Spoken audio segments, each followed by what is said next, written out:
Bom, pessoal, vamos voltar agora para a segunda parte. Espero que vocês tenham bebido uma aguinha, trocado uma ideia.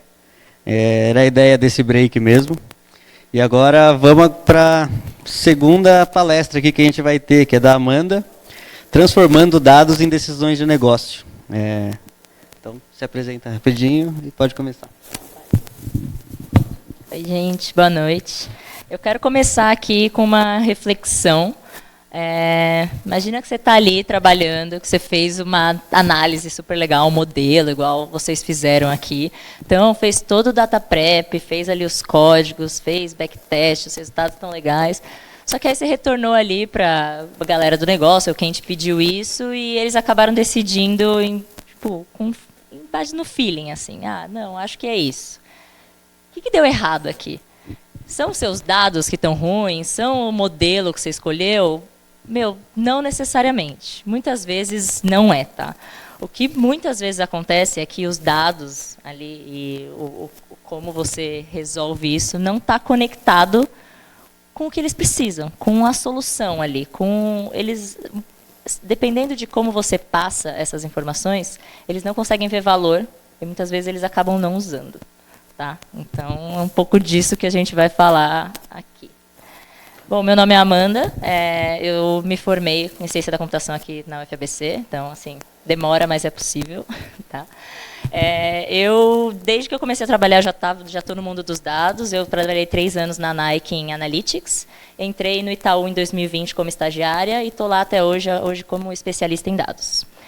E o que eu faço no trabalho? Basicamente, a minha função é fazer as pessoas que tomam decisões tomarem decisões baseadas em dados.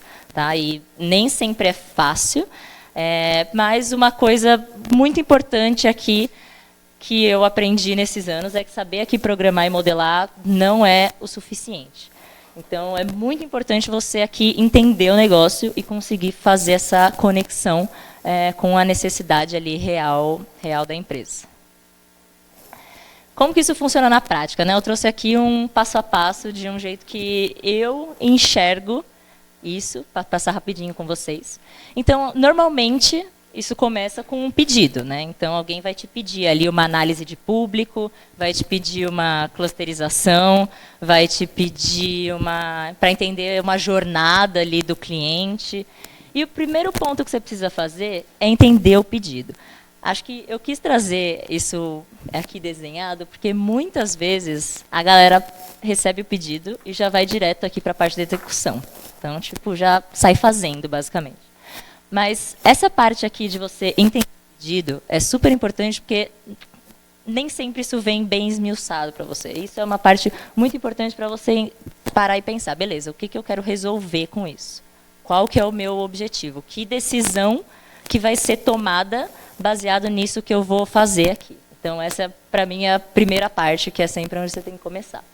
Depois que você realmente entendeu, você vai para a parte de desenhar a solução.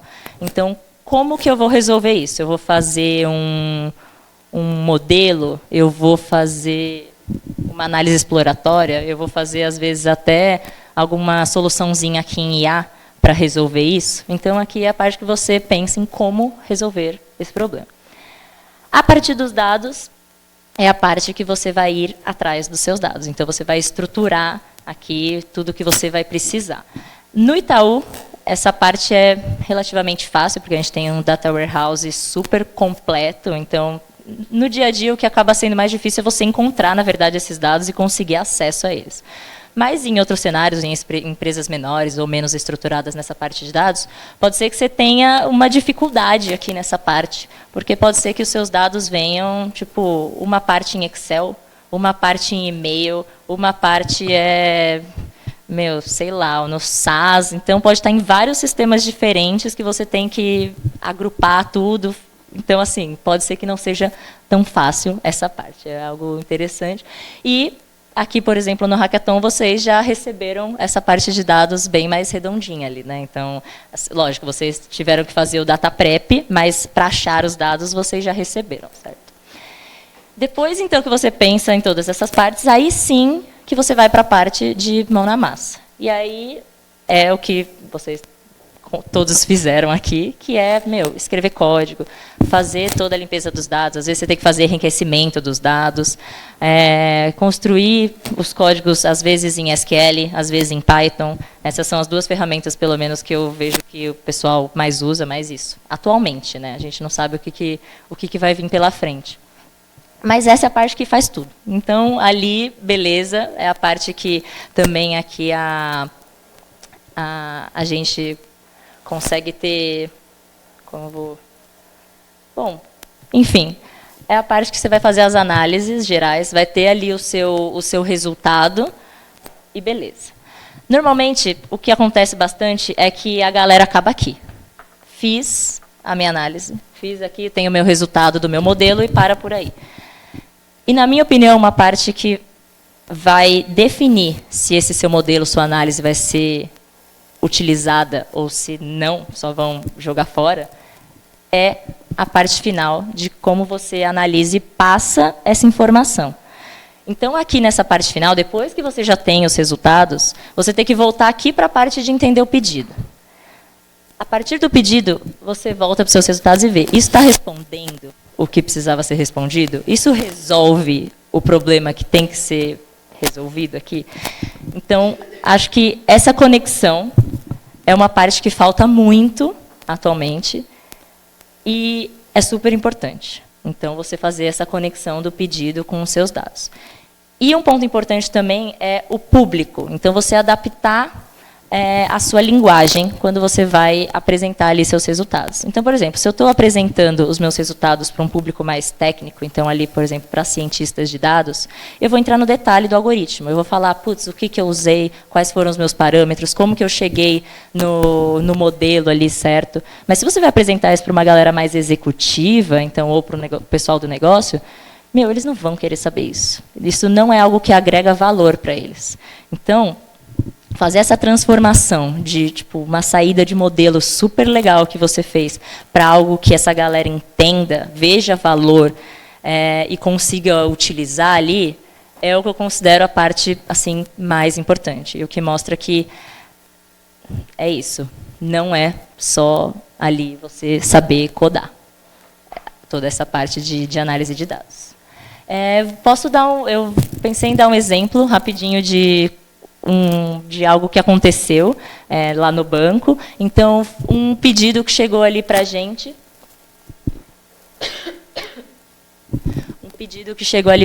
Foi para analisar, entender ali o perfil do público que estava tirando dinheiro da poupança e mandando para a concorrência. Isso é algo que estava rolando lá. Beleza, quando a gente foi aqui entender o pedido e já pensando em como desenhar a solução, a gente pensou, bom, ok, eles querem entender o pedido, vamos fazer uma análise ali exploratória, ver distribuição de renda, idade, coisa assim. Mas quando a gente foi conversar com a galera, entender o que realmente eles não queriam só ver o público, eles queriam resolver esse problema. Eles queriam evitar que as pessoas fizessem isso. A gente falou, bom, beleza, vamos mudar a abordagem. A gente vai fazer aqui uma solução preditiva, fazer um modelo preditivo, para entender que clientes que podem ter esse comportamento. Então, com isso, a gente tinha o nosso desenho de solução.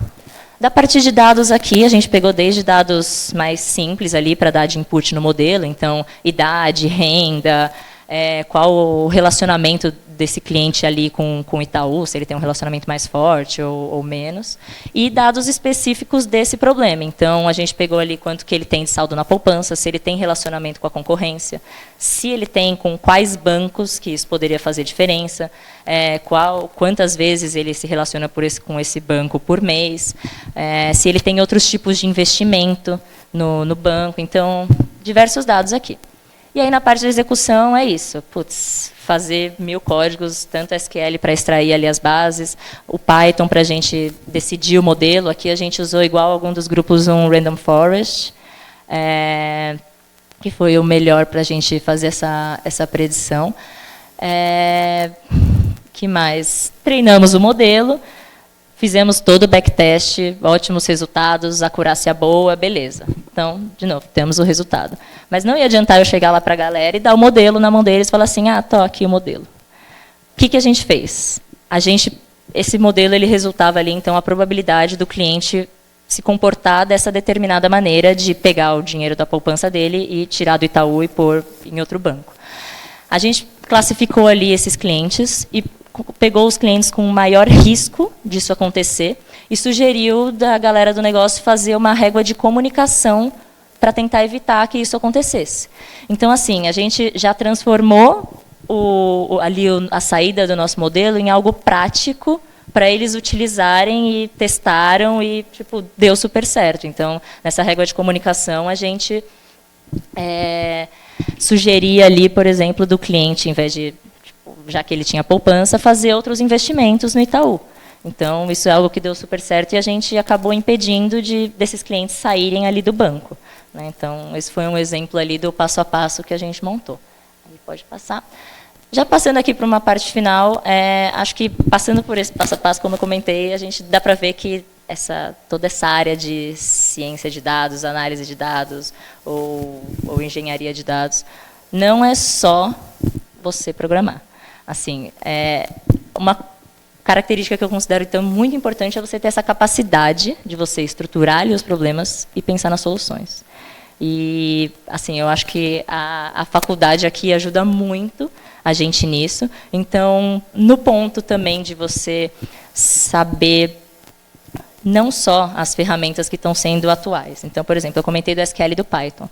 Mas a partir do momento que você aqui na faculdade faz as matérias e entende o que está por trás disso, então você sabe os conceitos, você consegue se adaptar independente da ferramenta que surgir ali. Então, acho que isso é super importante, saibam disso, isso ajuda. Então, é um pouco isso, na minha opinião, a pessoa que trabalha com dados tem essa responsabilidade, assim, é assim que você tem esse diferencial, tendo tanto a parte técnica, quanto você entendendo o negócio e conseguindo fazer essa conexão. Porque é isso, acho que não adianta você ter 1 bilhão ali de dados se você não sabe usar esses dados. Então, tem muita empresa que fica pagando aí a AWS bilhões de reais por mês para guardar, Big Data e tal, só que você tem que conseguir extrair valor desses dados e conectar com o que precisa ser feito, basicamente. Então, é isso. Fazendo essa conexão, você consegue transformar os seus dados numa ferramenta para tomada de decisão. É isso. Obrigada.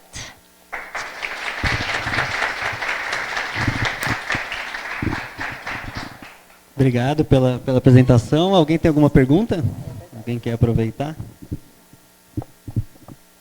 Tem uma ali atrás. Vou levar o microfone aí.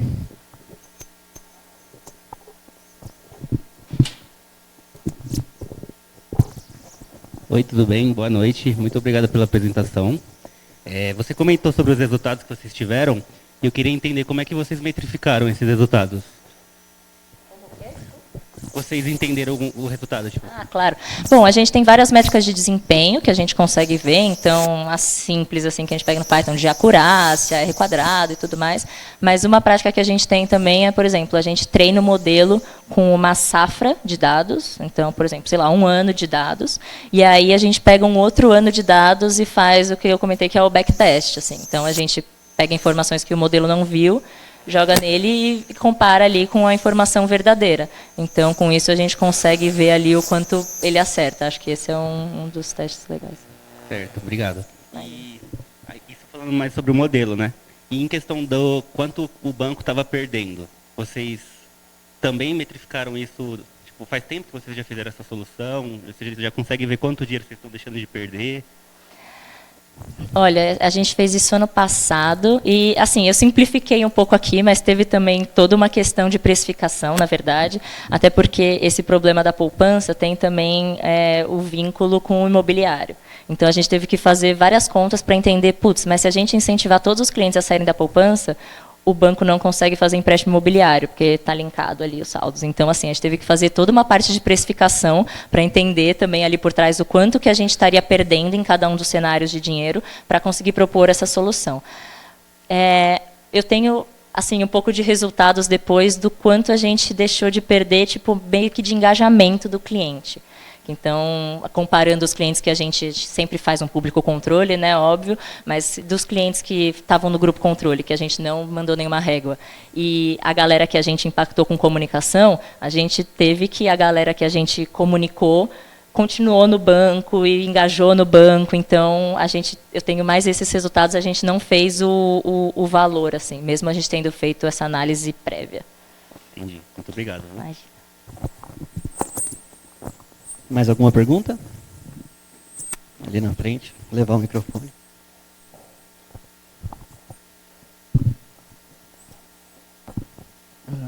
É mais uma curiosidade. Você mostrou no teu pipeline aí a parte de atender uma demanda, né? Tem também iniciativas mais proativas, quer dizer, o cientista de dados vai fuçando problemas lá para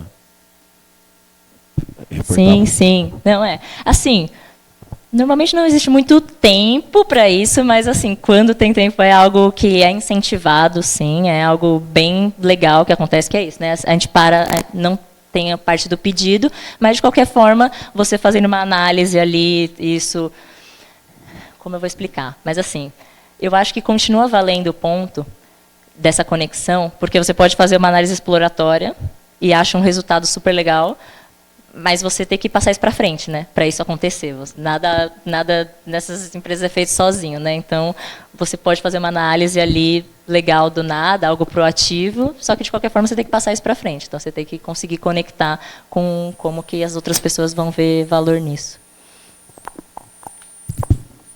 Mais alguma? Então, acho que é isso. Obrigado pela apresentação de novo.